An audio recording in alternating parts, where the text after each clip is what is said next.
sœurs et frères, peuple de Dieu, bonjour. Bonjour. Est-ce que le jour est bon? Gloire à Dieu. Bien-aimés, ce matin, le Seigneur a voulu pour nous, comme message, la suite du message de dimanche dernier. On sait tous que dimanche dernier, on a initié dans Jean chapitre 14, le verset 1 à combien? À 14. Et aujourd'hui, nous poursuivons avec les versets 15 à 21. Pour introduire ce message, il est venu à cœur de vous rapporter une histoire vraie qui s'est déroulée en Angleterre. Il y avait en Angleterre un jeune fiancé, très amoureux, qui un jour a décidé de faire une balade nuptiale, une balade en amoureux avec sa dulcinée. Et ils ont décidé de longer les rails. Et quand on parle de rails ici, nous tous on sait à quoi on fait allusion. On a les rails ici, n'est-ce pas? Ils ont décidé de longer les rails et pendant qu'ils longeaient les rails, certainement en se disant beaucoup de paroles douces et mielleuses, il est arrivé que par inadvertance, le pied de la fille soit coincé entre deux tas de fer, deux barres de fer des rails. Et quand son pied est coincé entre ces barres de fer, l'homme s'est battu, le jeune homme s'est battu avec beaucoup de douceur, avec beaucoup d'élégance, à dénouer ses lacets, à essayer d'extirper son pied, mais malheureusement, il s'est rendu compte que ce n'était pas seulement la chaussure qui était coincée, même le pied était entré entre deux barres de fer. Et chaque fois qu'il essayait de tirer, ça faisait mal et la fille criait. Et par amour, par compassion, il n'a pas pu aller plus loin. Il est allé avec beaucoup de douceur et c'était finalement devenu un chant, un moment de relaxation, un moment d'échange pour eux. La population et les gens qui les regardaient à distance se disaient, mais ces amoureux-là, ils s'amusent sur les rails comment? Et tout le monde pensait qu'ils étaient en train de jouer, pourtant ils avaient un réel problème. Et pour eux, il n'y avait pas de problème, jusqu'à ce qu'ils entendent le sifflement du train. Et quand ils ont entendu le sifflement du train, ils ont compris que le train était en train d'avancer. Et à leur grande surprise, le train n'était pas loin, il s'est déplacé rapidement. Alors le jeune homme s'est jeté sur la fille, il l'a embrassée pour la tirer. Malgré la douleur, il s'est dit à un certain moment, même si son pied doit rester, ou la moitié de son pied doit rester entre les barres de fer, je veux que au moins sa vie soit préservée. Et le monsieur l'a tiré avec force. Mais malheureusement, c'était trop tard. Le train a non seulement écrasé la fille, et il a également écrasé l'homme. Les deux sont morts. C'est une histoire bizarre, tragique, qui donne la chair de poule, n'est-ce pas? On se serait attendu à ce que ça se termine bien, comme dans un film de Hollywood, où les deux sont sortis et ils sont mariés, ils ont fait beaucoup d'enfants. Mais malheureusement, ça n'arrivera pas. Pourquoi je rapporte cette histoire? Parce qu'aujourd'hui, il est question pour nous d'aider. Et généralement, la relation qui lie Jésus à l'Église est présentée comme une relation d'amour. Et à plusieurs reprises, il y a un parallèle qui est fait entre la relation de Jésus et l'Église avec celle de l'homme et sa femme. On entendra d'ailleurs parler de Jésus comme époux et de l'Église comme l'épouse. On entendra parler de Jésus comme le fiancé et l'épouse comme les vierges sages ou folles qui attendent le fiancé. Donc généralement, c'est une relation sentimentale qui est placée pour nous amener de visualiser ce que Dieu attend ou ce que Dieu traduit à travers la relation qui lie entre l'Église et le Christ. Une relation d'amour. Mais il y a quelque chose de particulier dans la relation qui unit Jésus à l'Église. Il y a une différence entre le sacrifice de Jésus et le sacrifice de ce jeune homme. La différence fondamentale, c'est que cet homme a beaucoup aimé, ça peut se voir. Mais son amour, son sacrifice n'a pas pu sauver sa dulcinée. Cependant, Jésus, lui, il a aimé. Tellement il a aimé qu'il s'est sacrifié. Et quand il s'est sacrifié, c'était pour sauver. Le sacrifice de Jésus nous a sauvés. Et aujourd'hui, nous nous demandons, et nous sommes en droit de nous demander en ce dimanche où Jésus nous invite à aimer. C'est quoi l'amour? Nous voulons re-questionner l'amour dans son essence. Parce que beaucoup de gens conjuguent le verbe aimer. Je t'aime, tu m'aimes, nous nous aimons. Et à tous les temps, dans toutes les sources, on se demande finalement, c'est quoi le véritable amour? Cet homme, ce jeune homme, il est clair, il a aimé. Pourquoi? La preuve de son amour, c'est quoi? C'est son sacrifice. On comprend donc que l'amour de Dieu est un amour total, un amour sacrificiel. L'amour, ce n'est pas seulement une déclaration, même si c'est aussi une déclaration. Et quand on dit sacrifice, beaucoup de gens viennent souvent voir le pasteur et disent au pasteur, pasteur, vraiment je sens que je n'arrive plus à prier comme je priais avant, je n'arrive plus à servir Dieu, j'ai honte d'évangéliser comme je le faisais avant, je n'arrive plus à marcher dans la sanctification, vraiment j'ai besoin des techniques, des astuces. Et nous passons le temps à nous débrouiller pour enseigner des astuces, des techniques pour marcher dans l'amour, pour marcher dans la sanctification, pour marcher. Ce matin, le Seigneur Jésus, à travers cette histoire, où son discours d'adieu, nous donne de reconsidérer l'amour dans son message. Qu'est-ce qui est nécessaire? Enseigner aux gens à prier? Non, ce n'est pas le plus important. Leur enseigner à marcher la sanctification, ce n'est pas le plus important pour Jésus. Leur enseigner quoi? Qu'est-ce que Jésus donne comme héritage avant de partir? Qu'est-ce qui est plus important pour lui? Jésus le dit. Aimez. Aimez-moi. Jésus ne nous demande pas de faire de grandes choses pour lui. Il ne nous demande pas de conquérir les nations pour lui. Ce qu'il demande et qui est primordial, c'est que nous l'aimions. Pourquoi? Parce que nous ne pouvons pas servir Dieu par nous-mêmes. Nous ne pouvons pas plaire à Dieu par nous-mêmes. Parce que tout sacrifice, même le sacrifice suprême de sa vie, sans amour est nul pour Dieu. Dans 1 Corinthiens, il dit, quand je parlerai le langage des anges, il descend. Si je n'ai pas l'amour, cela ne sert à rien. Quand j'aurai le don de la foi jusqu'à déplacer les montagnes, quand je vais donner tous mes biens pour les vendre, tous mes biens pour la nourriture des pauvres, quand je vais même brûler ma chair pour les autres, si ce n'est pas par amour, cela ne sert à rien et moi-même je ne suis rien. L'amour est ce qui rend visible l'attachement à Christ. Est ce qui donne un sens et un contenu à la vie chrétienne. Ce matin, les disciples viennent voir Jésus. Et Jésus commence à les enseigner. Il a commencé en leur révélant sa véritable identité. Leur faisant comprendre qu'il est un avec le Père. Que ses paroles sont les paroles du Père. Que l'œuvre qu'il accomplit est l'œuvre du Père. Que le Père et lui sont un. Il a commencé à l'enseigner. Et quand les disciples disent, montre-nous le chemin, Jésus a poursuivi en disant, moi Jésus qui vous parle, je suis quoi? Le chemin, la vérité et la vie. Et aujourd'hui Jésus poursuit en disant, si vous m'aimez, si vous m'aimez, qu'est-ce que vous ferez? Vous garderez mes commandements. Bien-aimés, nous ne sommes pas invités à nous battre contre la chair. Tout ce que Jésus attend de nous, c'est que nous grandissions dans l'amour pour lui. Il y a des choses qui ne s'apprennent pas, mais qui se développent, qui se découvrent dans l'intimité avec le Seigneur. Qui a enseigné à cet homme qu'il faut mourir pour sa fiancée? Ou celle qu'on aime? Qui lui a enseigné ça?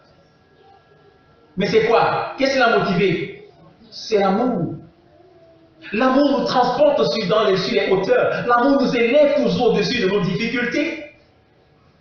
La Bible dit qu'il y avait un disciple qui aimait trop Jésus. Son nom c'est Jean. C'est lui qui écrit. La Bible nous dit quoi? Que tous les disciples ont fui Jésus à la croix. Qui est resté à la croix? L'amour est ce qui vous donnera de rester auprès de la croix. L'amour est ce qui vous donnera de rester attaché à Dieu lorsque tout le monde abandonnera et démissionnera. L'amour est ce qui vous donnera de rester dans l'intimité avec le Père, pour chercher sa présence, pour lui parler, pour soupirer après son cœur.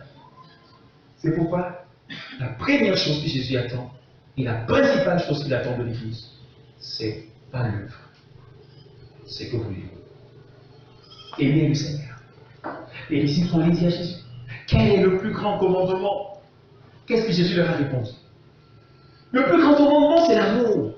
Aime Dieu de tout ton cœur, de toute ton âme, de toute ta force et de toute ta pensée. Et aime encore. Aime ton prochain comme tu t'aimes.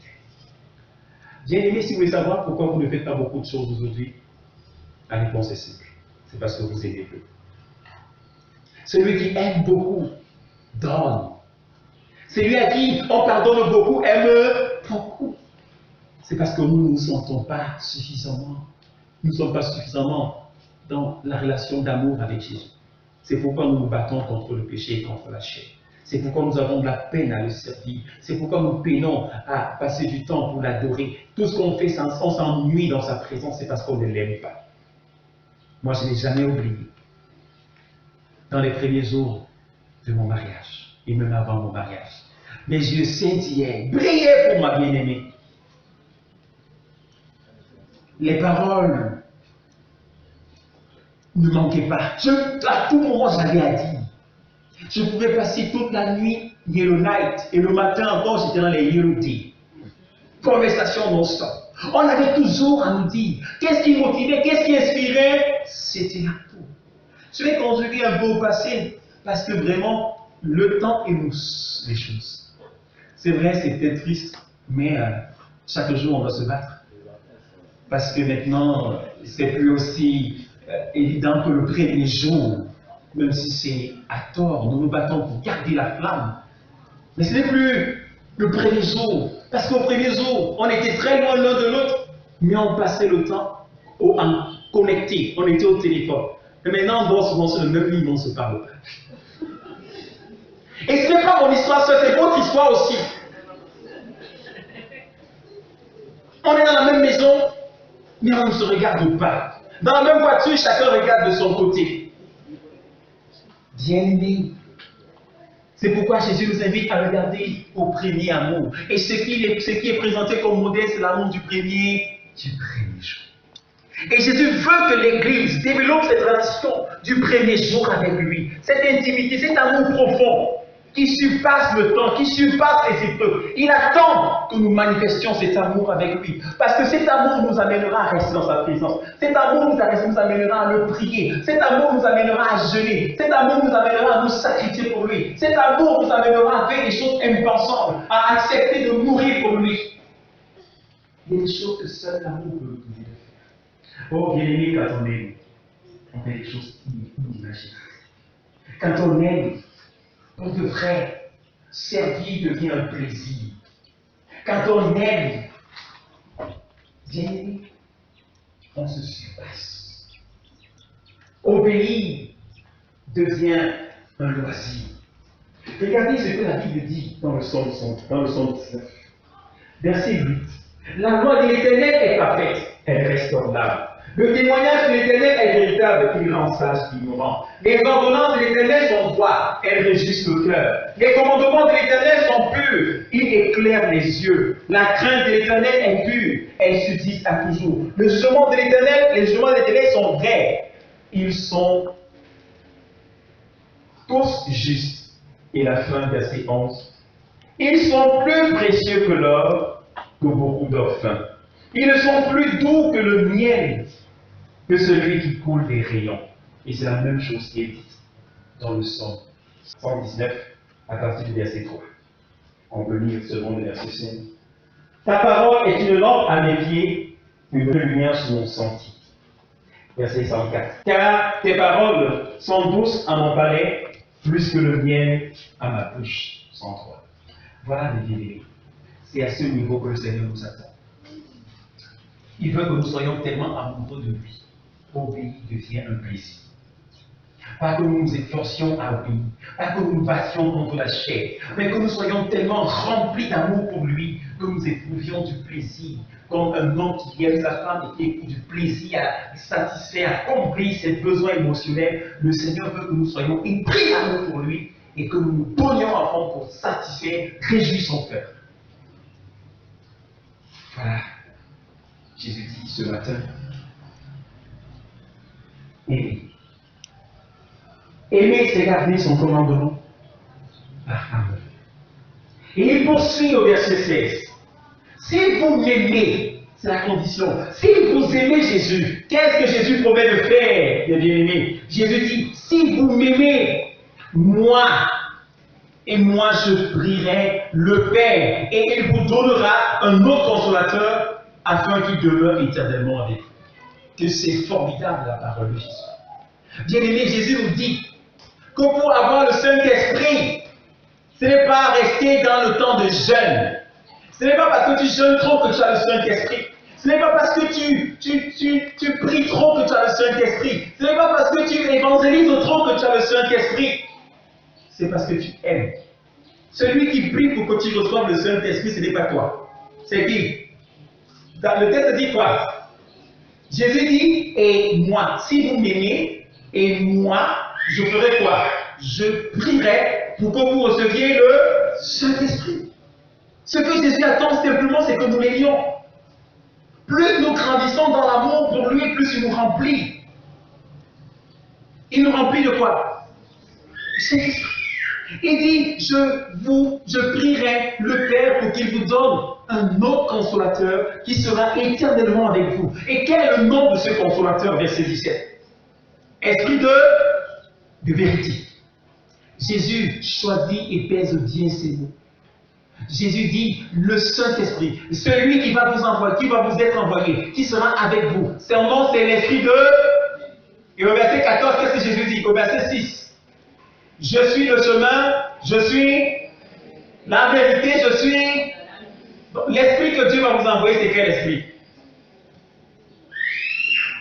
C'est quel esprit? Mais vous ne comprenez pas. Il dit, je suis la vérité. Et il dit, l'Esprit qu'on va vous envoyer, c'est l'Esprit de vérité. Autrement dit, c'est Jésus qui viendra encore en esprit. C'est moi qui viendrai. Amen. Oui. C'est Jésus qui viendra nous habiter, nous remplir par la personne du Saint-Esprit. Quand on poursuit le texte, il dit, toujours dans le verset 17, Esprit de vérité, que le monde ne peut recevoir parce qu'il ne le voit point et ne le connaît point. Pourquoi le monde ne peut pas recevoir l'Esprit de vérité? Parce que le monde n'aime pas Jésus. Si tu veux savoir pourquoi tu n'es pas rempli de l'Esprit, c'est parce que tu n'aimes pas Jésus. Il n'y a pas deux raisons, pas deux explications plausibles.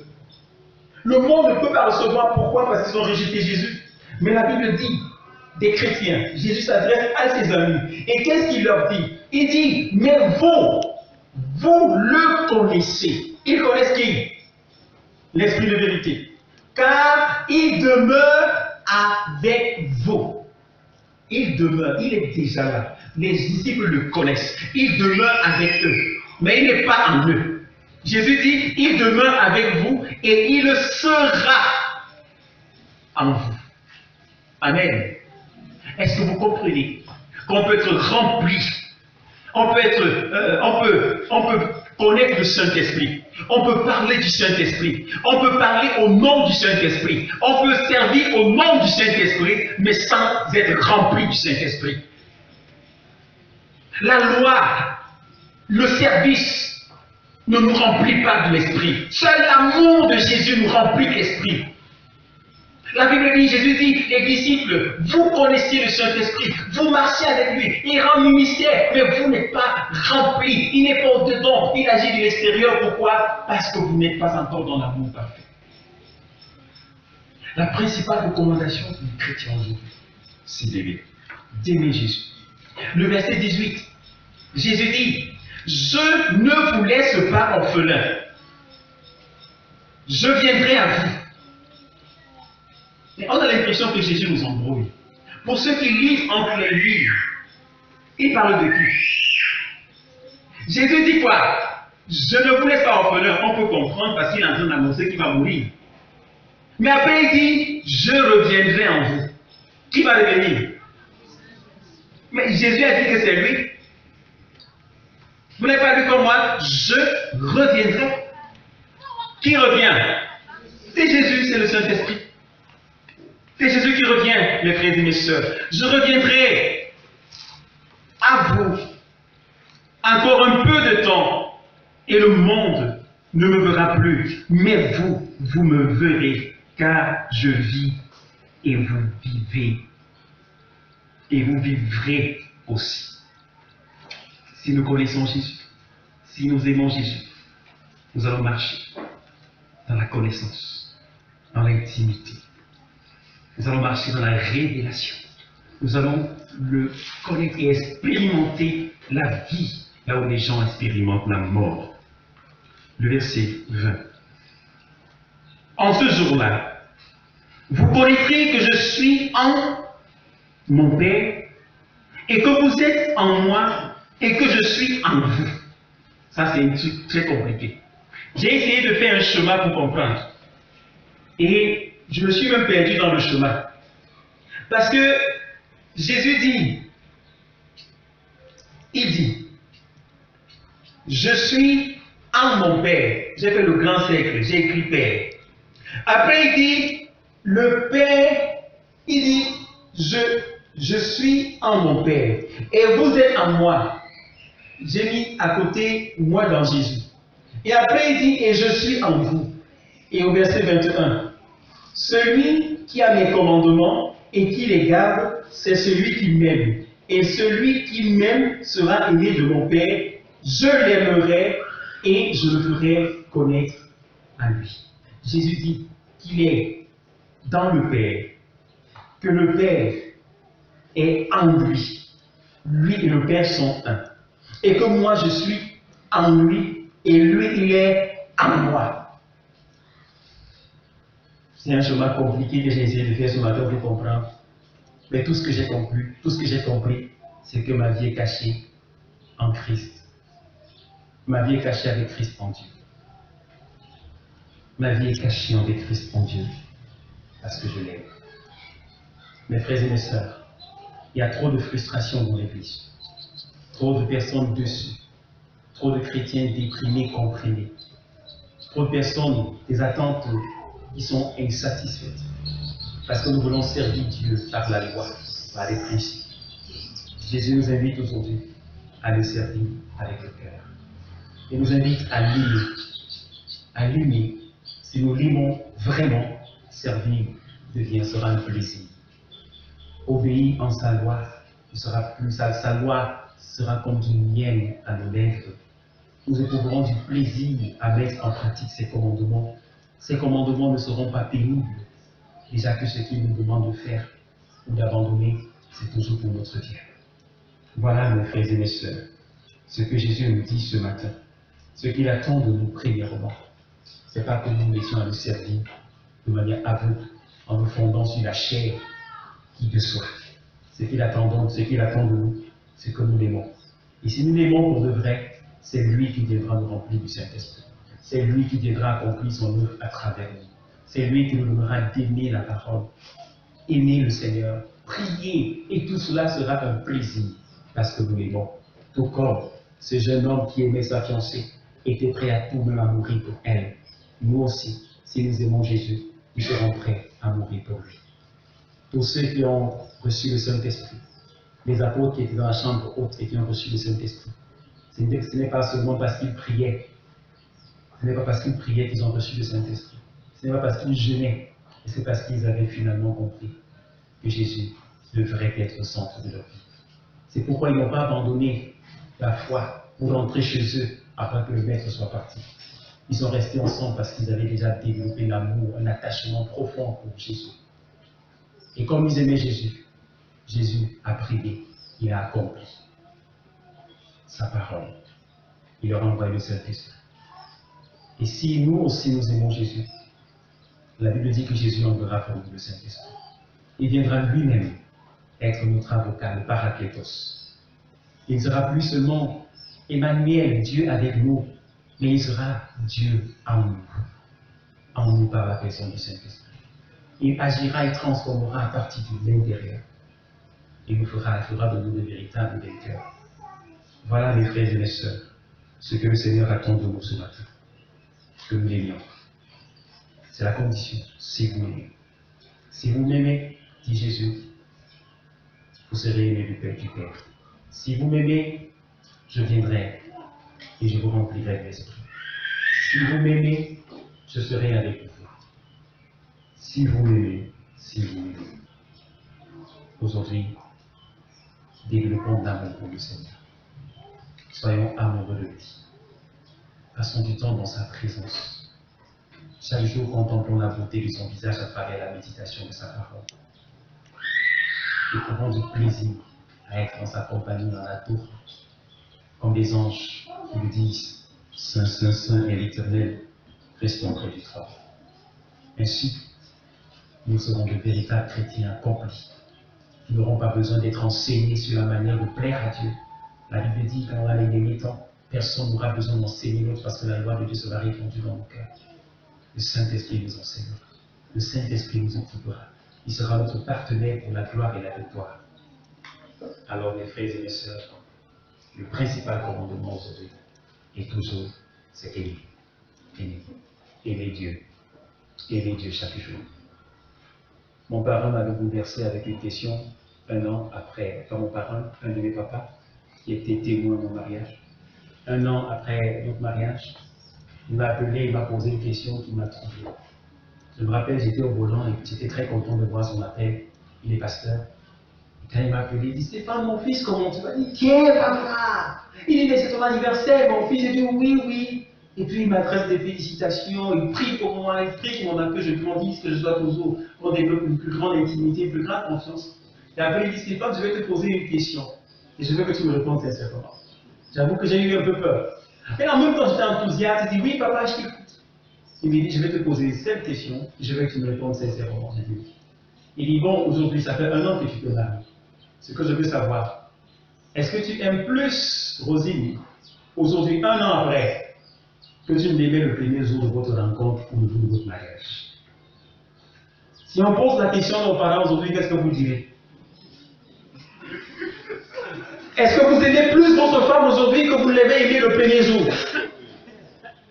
Est-ce que vous la chérissez plus qu'au premier jour? Les papas me demandent de poser la question aux mamans. Bon, maman, est-ce que vous aimez plus vos maris qu'au premier jour? Maintenant, on regarde les défauts. On regarde.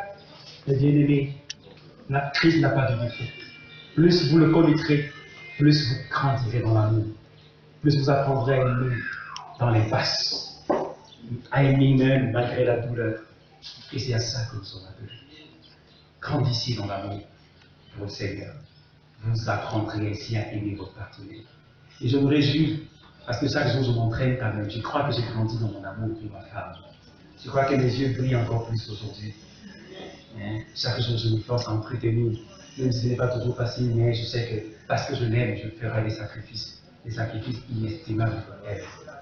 Et c'est ce que Jésus attend de chacun de nous. Que l'amour nous amène à le servir dans la vérité. Que nous ne fassions pas les choses pour plaire aux gens de l'extérieur. Que nous ne fassions pas les choses seulement pour être approuvés par le peuple, mais parce qu'on aime, parce que le cœur parle. Alors, n'attendez plus qu'on vous supplie pour venir aux prières. N'attendez plus qu'on vous supplie pour venir à l'étude biblique. C'est les chrétiens ici qui ne viennent jamais. Ils veulent qu'on les supplie. Quand on aime Jésus, on aime sa présence. Comme Marie, on reste à ses pieds sans se lasser. Comme Jean, malgré les épreuves, malgré la menace de mort, on est au pied de la croix. Aimez Jésus pour de vrai et vous ferez avec lui des espoirs. Qu'il vous remplisse de sa présence, qu'il vous remplisse de son Esprit Saint et qu'il vous aide à grandir dans son amour. Qu'il répande son amour dans vos cœurs, parce que l'amour de Dieu est répandu dans le cœur par le Saint-Esprit. Et le Saint-Esprit nous donne d'aimer comme Jésus a aimé, afin de vivre pour lui et par lui. Amen.